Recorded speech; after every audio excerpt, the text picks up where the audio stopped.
ndikangotaura ndakazvimirira ndisingabati vanhu hongu zvogona kunge zvakaitika, but iyo nyaya toedzesera kuvabereki kuti kana vana vachibuda mumba ngavatarisewo kuti vana vakapfeka sei. Ndo chekutanga. Chechitu chemuimplero wakaita kuti hapana munhu anotenderwa kupfeka camouflage. Ngavatiwo vana ngavasabuda vakapfeka zvinhu zvinorakidza nhengo dzavo because inenge yatiwo public indecency. Ngavasunge vanhu ivavo because miedzoka inotongowira tese. Anmurgona. Chero anmurgona.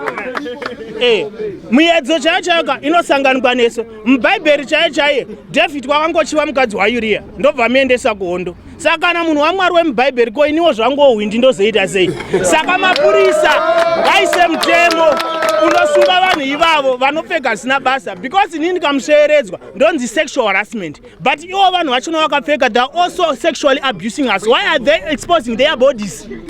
Mahure anosungwa kuma-avenues but vakapinda mutaona vachasungwa vachinzi dressing yamakapfeka iziriyo. Saka ngaasungwe vanhu vanopfeka zvisina basa izvozvo.